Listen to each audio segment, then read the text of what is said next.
பக்தி மன்ற அன்பர்களுக்கு வணக்கம். என்னுடைய பக்தி மன்ற சேனலை சப்ஸ்கிரைப் செய்து பார்க்கவும். இன்று 9ஆம் நாள் நன்மை தரும் நவராத்திரி பற்றி பார்ப்போம்.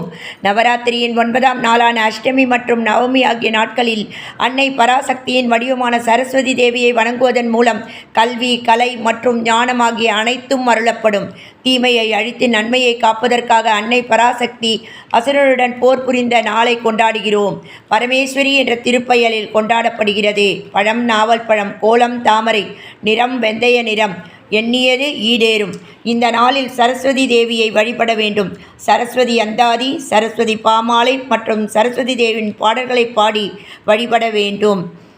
மாணிக்க வீணையேந்தும் மாதேவி கலைவாணி, தேந்தமிழ் சொல்லெடுத்து பாட வந்தோம் அம்மா, பாட வந்தோம் அம்மா, பாட வந்தோம்.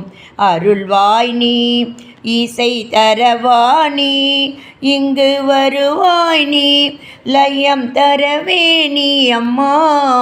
மாணிக்க வீணையேந்தும் மாதேவி கலைவாணி, தேந்தமே சொல்லெடுத்து பாட வந்தோம் அம்மா, பாட வந்தோம். நாமனக்க பாடி நின்றால் ஞானம் வளர்வாய், பூமனக்க பூஜை செய்தால் பூவை நீ மகிழ்வாய். வெள்ளை தாமரையில் வீற்றிருப்பால் எங்கள் உள்ள கோவிலிலே உறைந்து நிற்பாய். வெள்ளை தாமரையில் வீற்றிருப்பாய் எங்கள் உள்ள கோவிலிலே உறைந்து நிற்பாள். கள்ளமில்லாமல் தோழும் அன்பருக்கே என்றும் அள்ளி அறிவை தரும் அன்னையும் நீயே.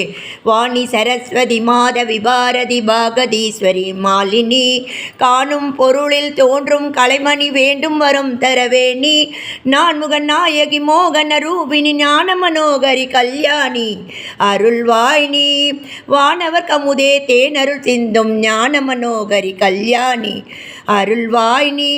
இசை தரவாய் நீ, இங்கு வருவாய் நீ, லயம் தரவே நீ அம்மா. மாணிக்க வினையேந்தும் மாதேவி கலைவாணி, தேந்தமே சொல்லெடுத்து பாட வந்தோம் அம்மா, பாட வந்தோம் அம்மா, பாட வந்தோம். சரஸ்வதி நமஸ்துப்யம் வரதே காமரூபிணி வித்யாரம்பம் கரிச்சாமி, சித்திர் பௌத்ரமே சதா.